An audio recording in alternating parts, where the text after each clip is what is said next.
कांग्रेस के जामताड़ा विधायक और प्रत्याशी इरफान अंसारी द्वारा रिजेक्टेड माल वाले दिए गए बयान पर झारखंड में सियासी संग्राम छिड़ा है। एक तरफ जहां भारतीय जनता पार्टी ने इरफान अंसारी के खिलाफ निर्वाचन पदाधिकारी के पास शिकायत की थी, वहीं आज कांग्रेस का प्रतिनिधिमंडल भारतीय जनता पार्टी पर इरफान अंसारी को बदनाम करने और जामताड़ा की जनता को गुमराह करने का आरोप लगाते हुए निर्वाचन आयोग पहुंच गए।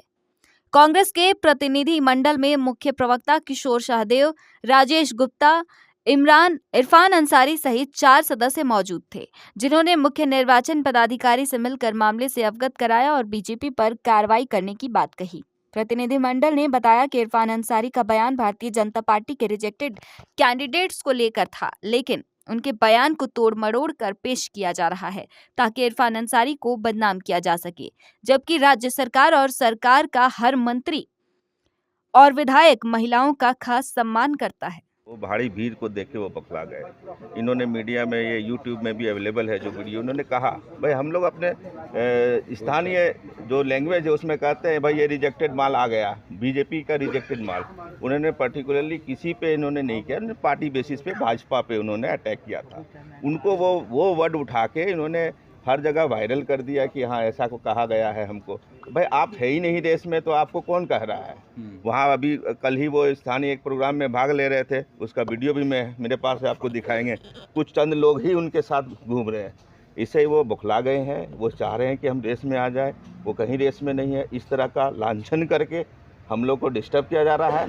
चुनाव आयोग से वो लोग सहयोग लेके हम लोग के खिलाफ कंप्लेन कर रहे हैं। भाई उल्टा चोर कोतवाल को डांटे वाला चलितार्थ है यहाँ पे। तो इसलिए हम कहेंगे अगर वो ऐसे लग रहा है कि वो रिजेक्टेड हैं तो अब रिजेक्टेड हो गए क्या? पार्टी के रिजेक्टेड, बीजेपी के रिजेक्टेड हैं, बीजेपी के रिजेक्टेड और अदर पार्टी के रिजेक्टेड जो भाजपा के कैंडिडेट हैं, जो इस पार्टी में जो बीजेपी से लड़ रहे हैं, उनके संदर्भ में उन्होंने ये बात कही। ठीक है, मामले को लेकर क्या शिकायतें आप लोगों ने क्या दिया है मुख्य निर्वाचन पदाधिकारी अंसारी जी का जो बयान सामने आया? देखिए, वो बयान भारतीय जनता पार्टी ने तोड़ मरोड़ कर दूसरी ओर उसको डाइवर्ट करना चाहती है। जो सत्य बात थी, हमारे माननीय विधायक मंत्री ने जिस चीज़ को बोला है कि भारतीय जनता पार्टी जो दूसरे पार्टियों की जो जोड़ करके लोगों को ला करके देते हैं, रिजेक्टेड लोगों को टिकट, उस संदर्भ पर बात की है। अब उसको क्या किए हैं कि भारतीय जनता पार्टी के लोगों ने एक अच्छी छवि के नेता इरफान अंसारी, जो जामताड़ा का जन जन के लोग उनको प्यार करते हैं, मानते हैं और लगातार इस चीज़ को जिताते आ रहे हैं, वो हार को देखते हुए भाजपा ने इस प्रकार का कृत्य किया है जो डाइवर्ट करना चाहती है। तो ये डाइवर्ट की राजनीति इस राज्य में नहीं चलेगी। भारतीय जनता पार्टी की जो चरित्र रही है, जो उनकी कार्यशैली रही है, उसको राज्य की जनता ने देखा है। और पिछले बार जिस प्रकार हेमंत सोरेन जी के नेतृत्व में हम लोगों ने सरकार बनाया था, फिर इस चीज़ को देखते हुए भाजपा के लोग अलर्गन बयान देकर किसी की छवि को खराब करना, पार्टी की छवि को खराब करना, ये उनकी नित्य कृत्य बन गई है। वो आए दिन सारे समय इसी विचार पर सारे लोग, उनके नेता डूबे रहते हैं। जो बाहर से आते हैं उनका भी वही कार्य रहता है, जो स्थानीय नेता है उनका भी वही कार्य रहता है। इरफान जी का जो बयान था रिजेक्टेड मालूम किस संदर्भ में कहा? देखिए, मैंने बताया है कि जो दूसरे पार्टियों से रिजेक्टेड लोग रहते हैं वो आकर के भारतीय जनता पार्टी में शामिल हो जाते हैं और चुनाव लड़ते हैं।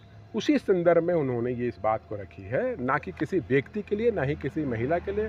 सारे सम्मानित है इस राज्य की महिला हमारे गठबंधन की सरकार के लिए, और सरकार जिस प्रकार महिलाओं के लिए इस राज्य में काम कर रही है वो यहाँ की महिला अच्छी तरीक़ा से जानती है। ठीक, एक सेकंड इधर भी। देखिए, डॉक्टर इरफान अंसारी हमेशा से भारतीय जनता पार्टी के शीर्ष नेता, स्थानीय प्रदेश स्तर के नेता के निशाने पे रहते हैं। इरफान अंसारी जी कुछ बोलते नहीं हैं कि भारतीय जनता पार्टी उन पर टूट पड़ती है।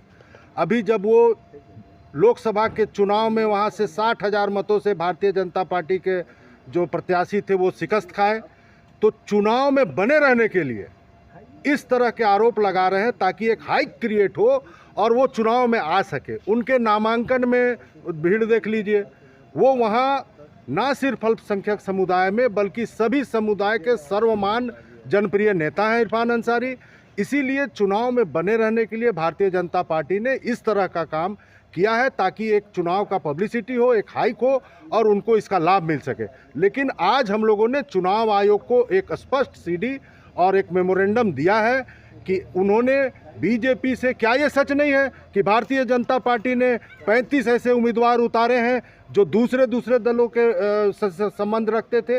अगर उनको फ्री हैंड छोड़ दिया जाए, कहीं का ईटा कहीं का रोड़ा ला के भानुमति का कुनबा जोड़ा, इधर आजसू, उधर जदयू, उधर लोजपा, लेकिन उनको 81 अगर प्रत्याशी आज उतारने को कहा जाए तो उनके पास प्रत्याशी नहीं है, क्योंकि इससे प्रत्याशी उससे प्रत्याशी 35 ऐसे प्रत्याशी हैं जो दूसरे दलों से ताल्लुक़ रखते थे, आज उनको शामिल करा के भारतीय जनता पार्टी का प्रत्याशी बनाया गया।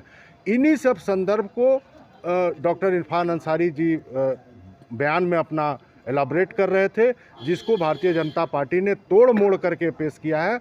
इसकी हम कड़ी निंदा करते हैं। प्रदेश कांग्रेस कमेटी आज एक मेमोरेंडम और सीडी के माध्यम से चुनाव आयोग को इसकी जानकारी दी है और हमें पूर्ण विश्वास है कि चुनाव आयोग इस राज्य में निष्पक्ष और भयमुक्त वातावरण में चुनाव कराएगी।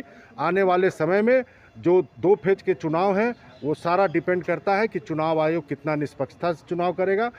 हमारे मुख्य निर्वाचन पदाधिकारी ने मेरी बातों को, हम लोगों की बातों को गंभीरता से सुना है और इसमें न्यायोचित कदम उठाने की बात कही है। आप लोगों ने आरोप लगाया है कि बीजेपी बदनाम करने की साजिश रच रही है, तो क्या इससे लेकर कार्रवाई करने की भी बात कही है आप लोगों ने? बिल्कुल, मैंने कार्रवाई करने की मांग की है और हमारे जो माननीय मंत्री हैं, लोकप्रिय विधायक हैं, उन्होंने इसको लेकर के मानहानि भी करने की बात कही है। वो लीगल एडवाइस लोगों से ले रहे हैं और मुझे लगता है कि चुनाव के पहले या चुनाव के बाद इसको लेके वो न्यायालय भी जाएंगे। ठीक है।